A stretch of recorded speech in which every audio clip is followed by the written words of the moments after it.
ശ്രീകാന്ത്, ഇപ്പോൾ കുട്ടമ്പുഴ ടൗണിൽ നിന്ന് നമ്മൾ നോക്കുമ്പോഴും ഇവിടെ ഹർത്താലാണ്, പക്ഷേ ഒന്ന് രണ്ട് കടകൾ തുറന്നിട്ടുണ്ട്. ഇവിടെ നാട്ടുകാരൊക്കെ എത്തി തുടങ്ങിയിട്ടുണ്ട്. അവരെല്ലാം പറയുന്നു ഇതൊന്നും ആർക്കും അറിയാത്ത കാര്യങ്ങളല്ല. അതെന്താ അറിയോ പ്രജൻ, ഇന്നലെ തന്നെ നമ്മളോട് സംസാരിച്ചപ്പോൾ നാട്ടുകാർ പറഞ്ഞത് അവിടെ ഈ സ്ഥലം MLA-യോടൊക്കെ ഈ ലൈറ്റ് ഇടുന്നതുമായി ബന്ധപ്പെട്ട കാര്യങ്ങൾ ചോദിക്കുമ്പോൾ എല്ലാം പാസ്സായിട്ടുണ്ട്, ഉടൻ നടപ്പിലാക്കും എന്ന് പറയുന്നുണ്ട്.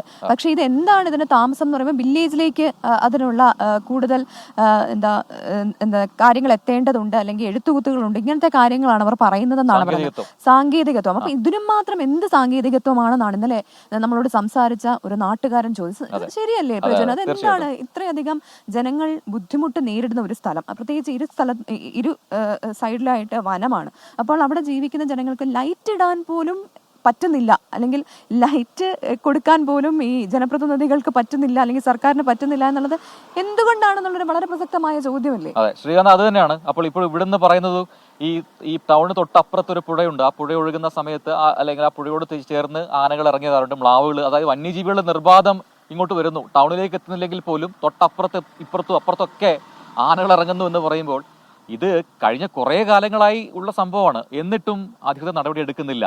എന്ത് വിശദീകരണമാണ് അധികൃതരുടെ ഭാഗത്തുനിന്നും ഇതിലുണ്ടാവുന്നത്? എന്തുകൊണ്ട് വൈകി എന്നതിന് എന്തെങ്കിലും കാര്യം അവർ പറയുന്നുണ്ടോ ശ്രീകാന്ത്?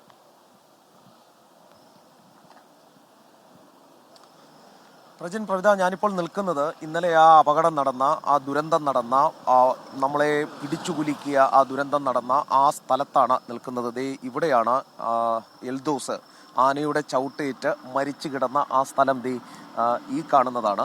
ഈ സ്ഥലത്തുകൂടി നടന്ന് തൻ്റെ വീട്ടിലേക്ക് അദ്ദേഹം ഉരുളന്തണ്ണിയിൽ അദ്ദേഹം വാഹനമിറങ്ങി, ബസ് ഇറങ്ങി, അവിടെ നിന്നും ഈ റോഡിലൂടെ ഒരു 7 മണി കഴിഞ്ഞിട്ടേ ഉള്ളൂ. അവരുടെ ഒരു സ്ഥിരം സഞ്ചാരപാത കൂടിയാണിത്.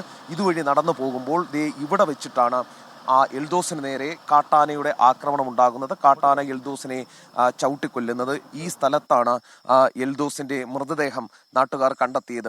ഇവിടെ നമുക്ക് കണ്ടാൽ മനസ്സിലാകും, ഈ ഭാഗത്ത് ഫെൻസിംഗ് ഉണ്ട്. അതായത് സാധാരണ രീതിയിൽ ഈ വനത്തിലൊക്കെ ചെയ്തിടാറുള്ള ഇലക്ട്രിക് ഫെൻസിങ് ഈ സ്ഥലത്തുണ്ട്. ഈ ഇലക്ട്രിക് ഫെൻസിങ് കുറേ അധികം തല്ലിപ്പൊളിച്ച് കളഞ്ഞിട്ടുണ്ടാണ്. അത് നമുക്കിവിടെ തന്നെ കാണാൻ സാധിക്കുകയും ചെയ്യും. ഈ കിടക്കുന്നത് ഇലക്ട്രിക് ഫെൻസിങ്ങിന്റെ ഭാഗമായുള്ള കമ്പിയാണ്. ഈ കമ്പി തല്ലിപ്പൊളിച്ച് കളഞ്ഞ് ഇതിന്റെ മുകളിലേക്ക് മരം അല്ലെങ്കിൽ ചുള്ളിക്കമ്പുകൾ പോലുള്ള സാധനങ്ങൾ എടുത്തിട്ട് ഈ ഫെൻസിങ് നശിപ്പിച്ചതിന് ശേഷമാണ് ഈ ആന പുറത്തേക്ക് ഇറങ്ങി വരുന്നത്. ആ കാണുന്ന കാട്ടിനുള്ളിൽ നിന്ന് ഇറങ്ങി വന്ന് നേരെ താഴേക്കാണ് പോകുന്നത്. ഈ പോകുന്ന വഴിയുണ്ട്, അത് വെള്ളം കുടിക്കുന്നതിന് വേണ്ടി താഴേക്ക് പോകും. അതിനുശേഷം വെള്ളവും തീറ്റയും ഒക്കെ കിട്ടി തിരികെ കയറി വരുന്ന താഴേക്ക് പോകുന്ന സ്ഥലം എന്ന് പറയുന്നത് ഇപ്പോൾ നിങ്ങൾ നിൽക്കുന്ന ആ ടൗണിനോട് ചേർന്നുള്ള സ്ഥലങ്ങളിലേക്കാണ്. നിങ്ങളിപ്പോൾ നിൽക്കുന്ന ആ മേഖലയിലേക്കാണ് ആന ഇറങ്ങി വരുന്നത് കൂട്ടത്തോടെ. അവിടെ നിന്നും വെള്ളമൊക്കെ കുടിച്ചതിന് ശേഷം, തീറ്റ എടുത്തതിന് ശേഷം, കൃഷിയിടങ്ങളിലേക്കൊക്കെ ഇറങ്ങിയതിന് ശേഷം ആന തിരികെ പോകുന്ന ആനത്താരയാണ് ഈ കാണുന്നത്. ഈ സ്ഥലത്ത് വെച്ചിട്ടാണ്, ഞാൻ ഈ നിൽക്കുന്ന ഇതേ സ്ഥലത്ത്, ഇപ്പോൾ വനം വകുപ്പും പോലീസും ഒക്കെ ഈ കെട്ടിമറച്ച സ്ഥലത്താണ് ആനയുടെ ആക്രമണം എൽദോസിന് നേരെ ഉണ്ടായത്. എൽദോസിന്റെ ജീവൻ പൊലിഞ്ഞത് ഇവിടെയാണ്. ഈ സ്ഥലത്താണ് എൽദോസിന് നേരെ ആക്രമണം ഉണ്ടായത്. ഇന്നലെ ഈ സംഭവം നടക്കുന്നത് വരെ പ്രവിത, ഈ കാണുന്ന ആ സ്ട്രീറ്റ് ലൈറ്റ് ഇവിടെ ഇല്ലായിരുന്നു. ഒന്നോർക്കണം, ഈ പോകുന്ന വഴിയിൽ എങ്ങും തന്നെ ഒരൊറ്റ പോസ്റ്റിൽ പോലും സ്ട്രീറ്റ് ലൈറ്റ് ഇല്ല. അത് മൃഗങ്ങൾക്ക് ബുദ്ധിമുട്ടാകും എന്ന് പറഞ്ഞിട്ടാണ് ഇത്രയും 10-65 കുടുംബങ്ങൾ, അവിടുത്തെ മനുഷ്യജീവനുകൾ, അവർക്ക് വിലയില്ലാത്തവണ്ണം ഈ സ്ട്രീറ്റ് ലൈറ്റ് ഒഴിവാക്കിയിട്ടത്. ഇന്നലെയാണ് ഈ മനുഷ്യജീവൻ, ഒരാളുടെ ജീവൻ പൊലിയേണ്ടി വന്നു. ഈ കാണുന്ന പോസ്റ്റിൽ എൽദോസ് മരിച്ചു വീണ ഇതേ സ്ഥലത്ത് ആ പോസ്റ്റിൽ ഒരു സ്ട്രീറ്റ് ലൈറ്റ് വരാൻ, ഒരു പക്ഷേ എൽദോസ് നടന്നു വരുമ്പോൾ ഈ സ്ട്രീറ്റ് ലൈറ്റ് ഈ സ്ഥലത്ത് ഉണ്ടായിരുന്നെങ്കിൽ ആന നിൽക്കുന്നതോ ആന വരുന്നതും പോകുന്നതുമോ എൽദോസിന് കാണാൻ കഴിയുമായിരുന്നു, ഓടി മാറാമായിരുന്നു. അവർക്ക് ഈ ഭാഗത്തെക്കുറിച്ചും ഇതുവഴിയുള്ള സഞ്ചാരത്തെക്കുറിച്ചും ആനയെ കണ്ടാൽ എങ്ങനെ രക്ഷപ്പെടണമെന്നൊക്കെ അവർക്ക് അറിയാവുന്നതുമാണ്. പക്ഷേ കാണാൻ കഴിഞ്ഞില്ല എന്നുള്ളതാണ് ഏറ്റവും പ്രധാനപ്പെട്ട കാര്യം. ഞങ്ങളിപ്പോൾ ഈ നിൽക്കുന്ന സ്ഥലത്താണ്. ശ്രീകാന്ത്, ഒരു കാര്യം കൂടെ ചോദിക്കട്ടെ ശ്രീകാന്ത്, ഈ പണി കഴിഞ്ഞ് വരുമ്പോൾ എൽദോസ് തനിച്ചായിരുന്നോ അല്ല കൂടുതൽ ആൾക്കാർ ഒപ്പം ഉണ്ടായിരുന്നോ? അതിൽ ഒരു വ്യക്തത കൂടി വേണം. ഈ കാട്ടാനെ ആക്രമിച്ചു എന്നുള്ള കാര്യങ്ങളൊക്കെ എങ്ങനെയാണ് നാട്ടുകാർ അറിയുന്നത്? ഒറ്റയ്ക്ക് ബസ് ഇറങ്ങി വന്നതാണോ? അത്തരം വിവരങ്ങളുണ്ടോ?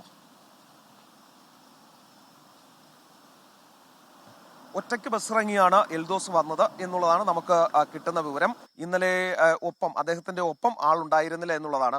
കാരണം നമ്മൾ നേരത്തെ വന്ന് ഇവിടെ നിന്നപ്പോഴും ഒട്ടനവധി ആളുകൾ രാവിലെ നമുക്ക് കയറാൻ പേടിയായിരുന്നു. ഒരു 5 മണിക്ക് നമ്മളിവിടെ എത്തിയപ്പോഴും നമുക്കുള്ളിലേക്ക് കയറാനോ നടന്നു പോകാനോ ഒക്കെ തന്നെ പേടിയായിരുന്നു. കാരണം അത്ര ഇരുട്ടായിരുന്നു. പക്ഷേ അവരുടെ സ്ഥിരം യാത്ര ചെയ്യുന്ന സ്ഥലമാണ്.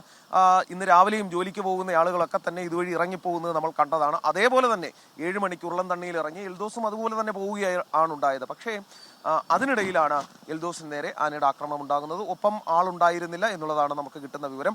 എൽദോസിനെ ഈ ഭാഗത്ത് വെച്ചാണ് ഞാൻ കാണിച്ച ആ സ്ഥലത്ത് ഇപ്പോൾ മാർക്ക് ചെയ്ത് പോലീസ് കെട്ടി മറച്ചിരിക്കുന്ന ആ സ്ഥലത്ത് വെച്ചിട്ടാണ് എൽദോസിന് നേരെ കാട്ടാനയുടെ ആക്രമണം ഉണ്ടായത്.